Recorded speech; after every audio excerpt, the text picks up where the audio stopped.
They sent us out on this one mission where this guy comes out in his soapbox in the afternoon, about 3 o'clock or whatever it was, and he gets up on his little soapbox preaching his communist BS to the people in the village, and our job was to take his ass out.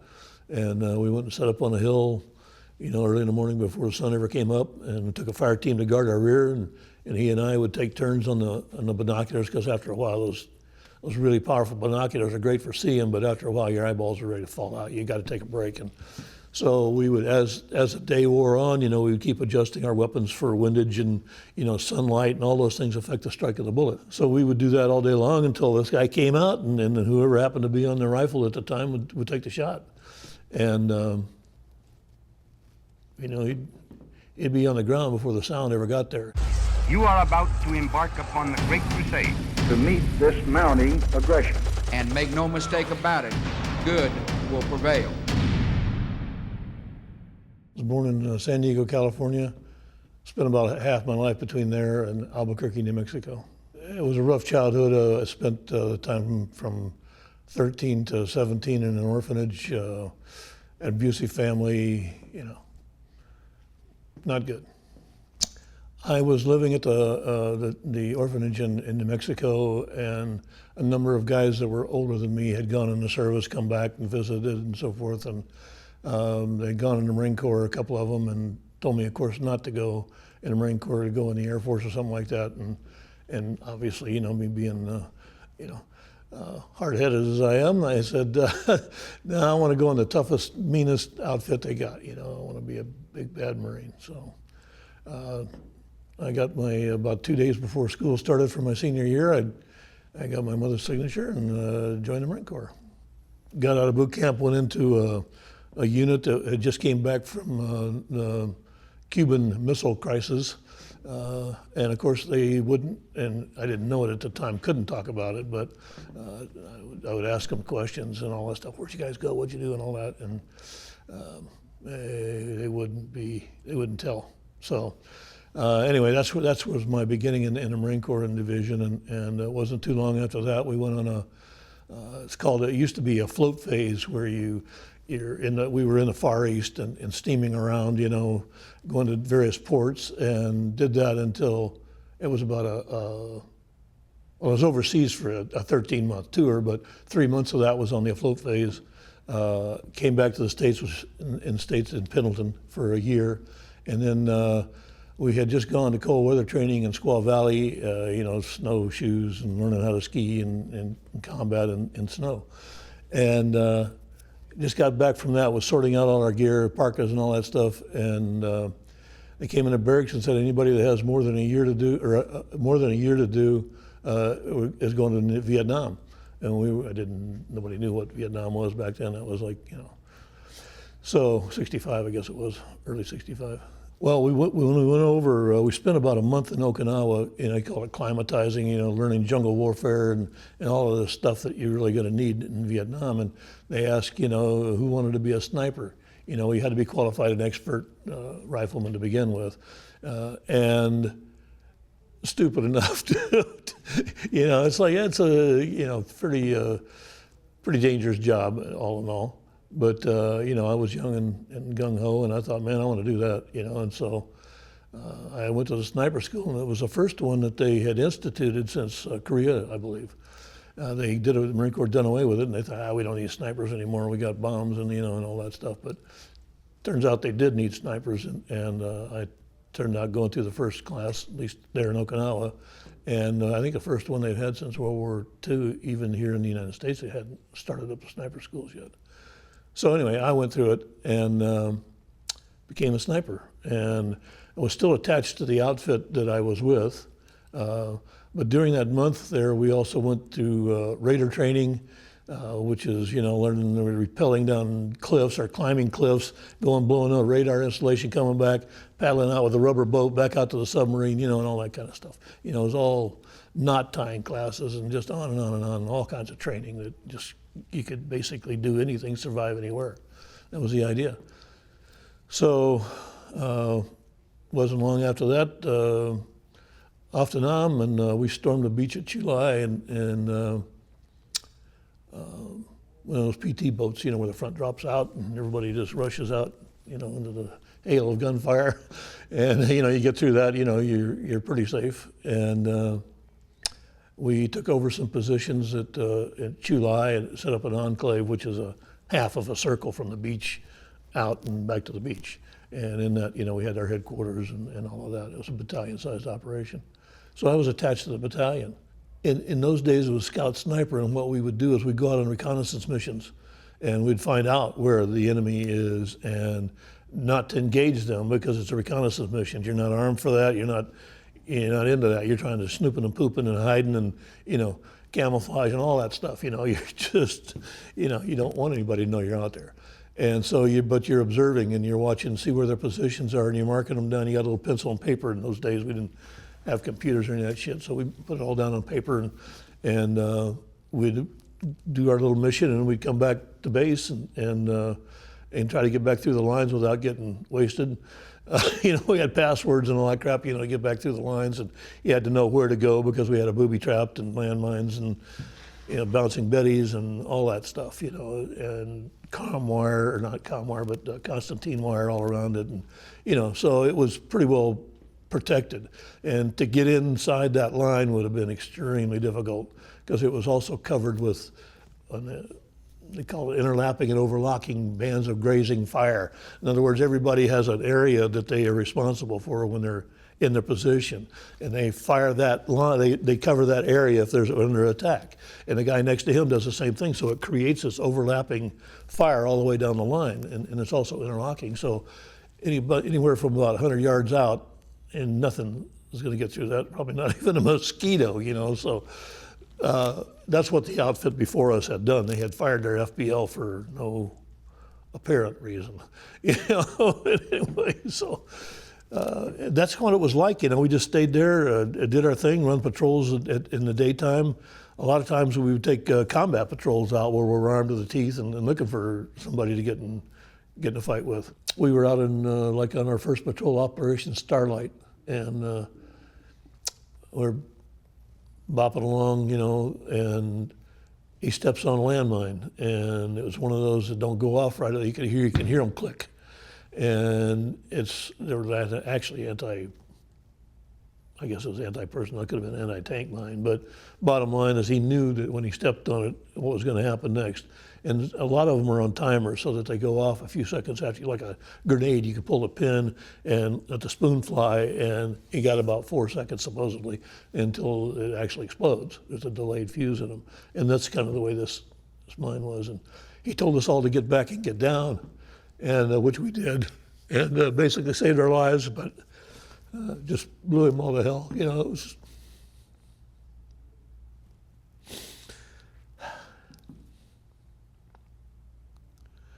Vietnam, in a lot of ways, was a series of my buddies dying. But when that one happened, I was a green, young, didn't know shit from Shinola. And when that happened, something snapped at me, and I became, I just had this thought inside of me I was going to kill as many little son of a bitch as I possibly could, and that was kind of what I did the rest of my tour there. And so sniping was, to me at that point, was more gratifying because I had more opportunities to kill the enemy. And I figured the more of them I killed, the less chance they got to kill my buddies, Sorry.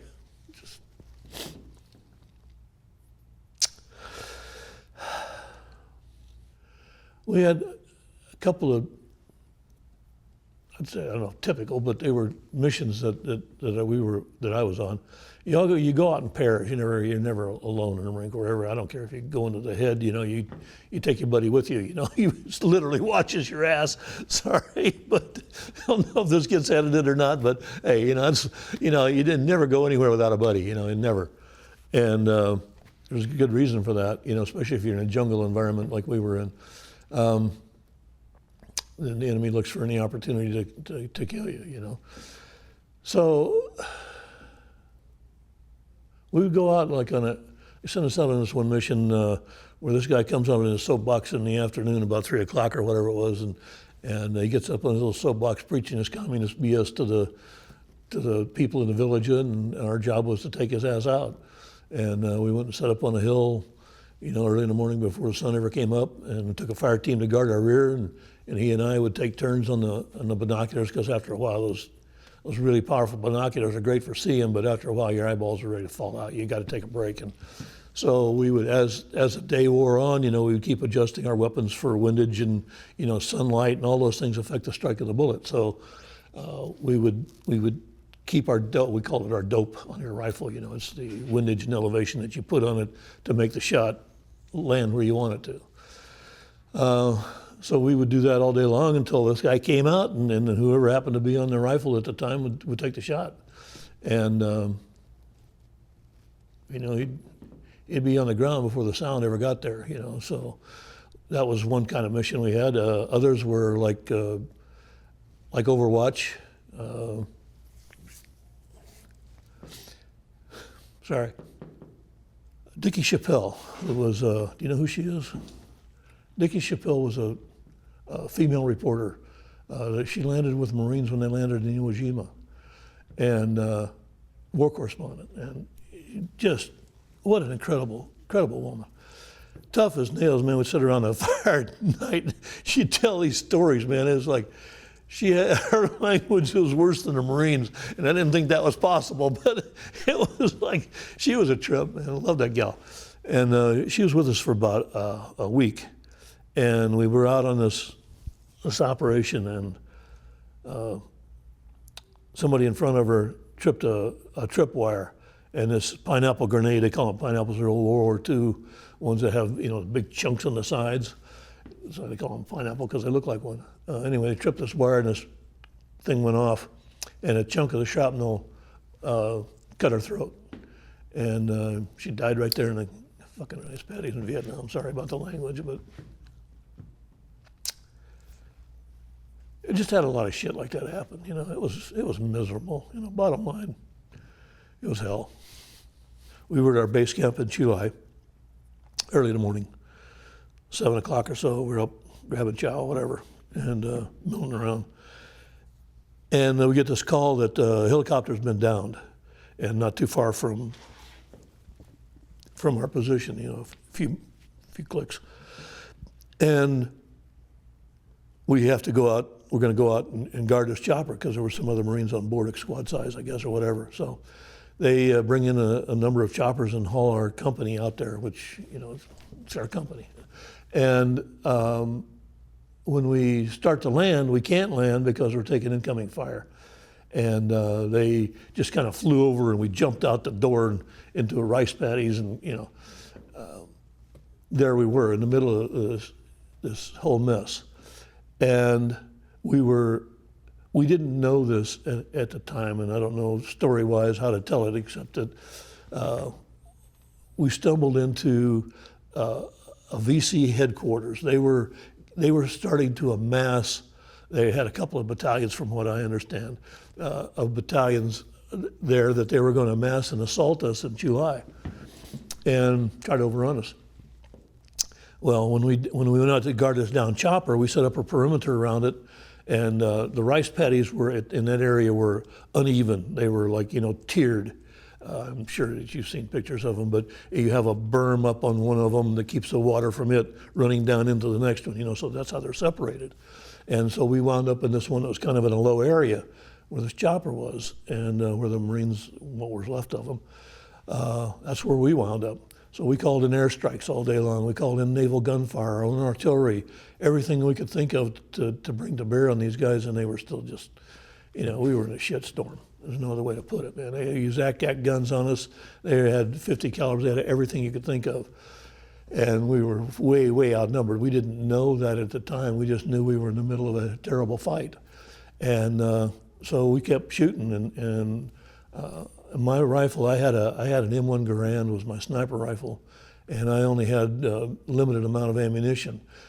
Everybody else was carrying M14s at that time, which was 7.62 millimeter rounds. And we had, they had plenty of that at the time, and that early in the morning. But I ran out of ammo pretty quickly. And one of my buddies, he got hit pretty bad. Got hit up here in the shoulder, both shoulders actually, and another one through here. And he drug his ass off the line and put him back in there. We had a little CP, which is it's the command post. It's the center of the perimeter that we had. That's where the captain and everybody, is hanging. Radio men and all that stuff is there. The combatants, all of us, are up on the line, and they pulled him off, and I gave him my rifle because I was out of ammo anyway, and I took his. And so I had something to fight with at least, and we spent all day long doing that and taking incoming fire, and they would mortar the shit out of us, and then they would physically assault us.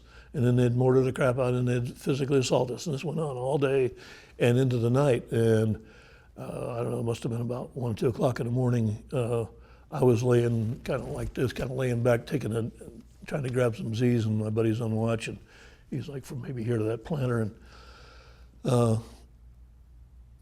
you hear the thump, which is like a mortar round. When they go off, they make this thump sound, and it's like they ignite. They have a rocket propelled, and they go up way the hell up in the air, and they come back down.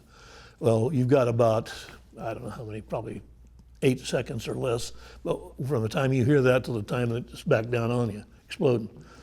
So I heard that, and I knew they were at it again, and so I grabbed my rifle and went over to get down flat, and as I did, the round hit on my buddy's position.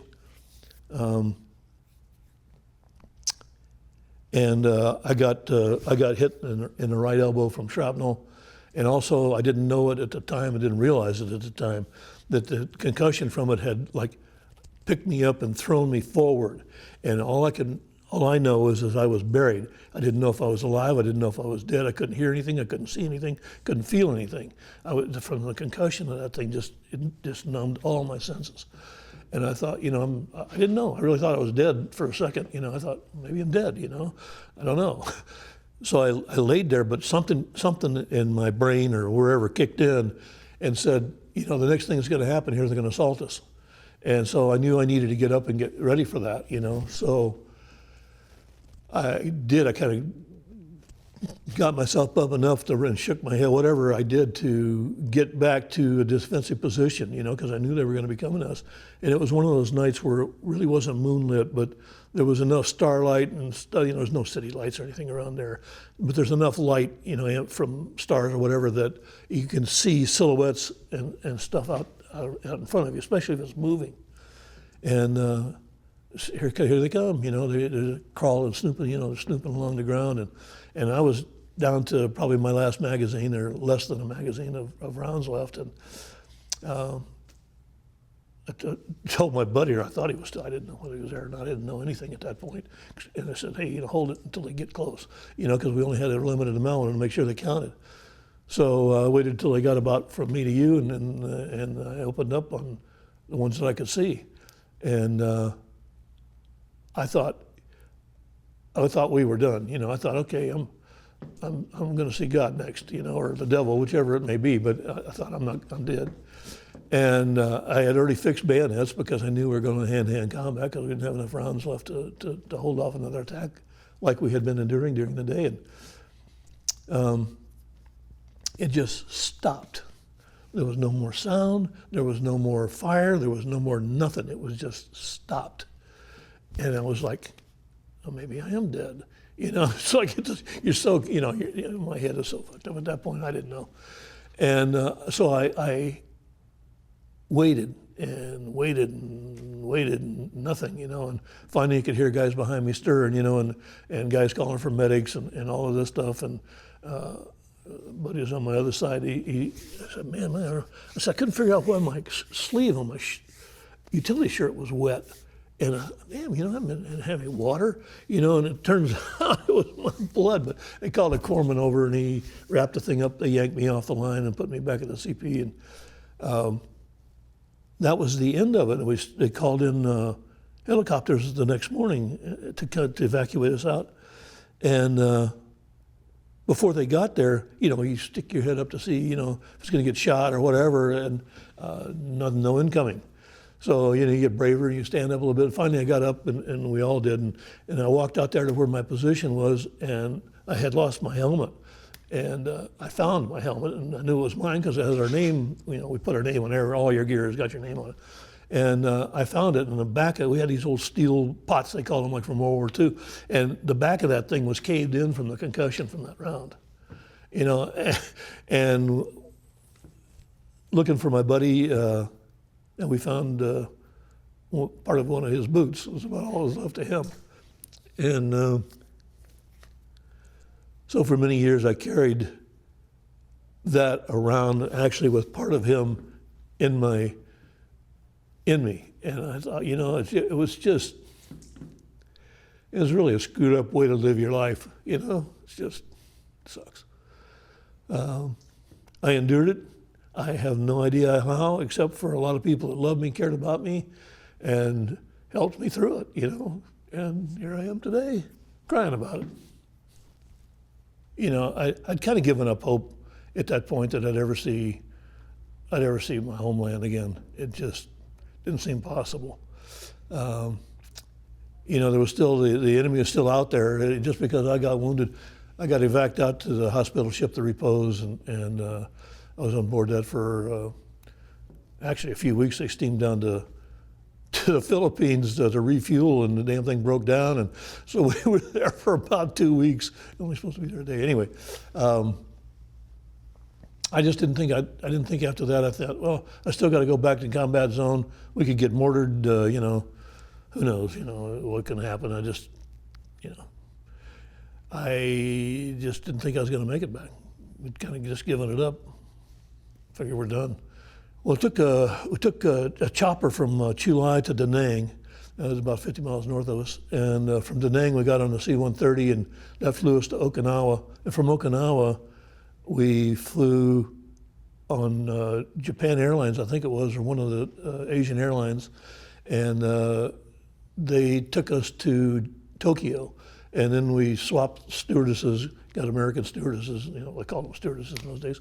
And we flew back to El Toro Marine Corps Air Station. And we were like, Americans, women? Ah, you know, we were like freaked out, man. It's like, yeah, we were in heaven. So we kind of forgot all of our troubles, you know, for the moment.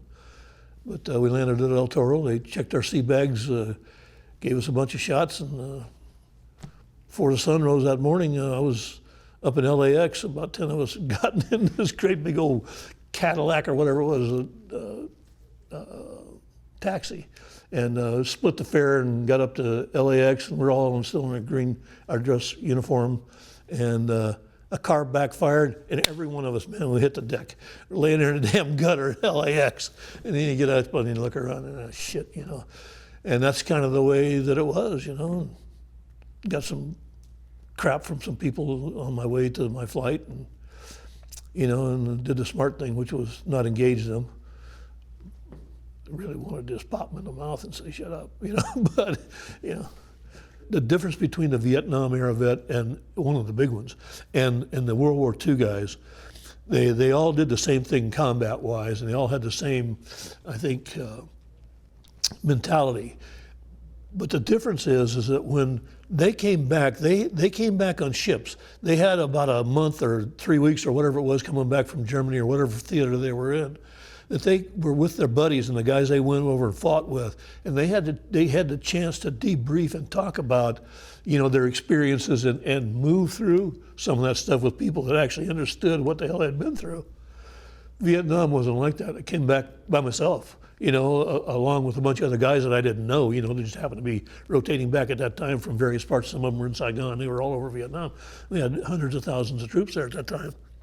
And, you know, I came back, you know, with nobody really to talk to about it or share about it, and nobody in the States understood it. They just didn't understand what it was like to kill people. It's not a good thing. I think that being a sniper was probably the proudest thing I did. Saved a lot of lives. Kept a lot of my buddies alive. I couldn't save them all, and I wrestled with that for many, many years. I had to at some point acknowledge the fact that you can't save them all. It's not possible for one guy to do that. You know, as bad as I hated to admit it, and still hate to, but it's a fact.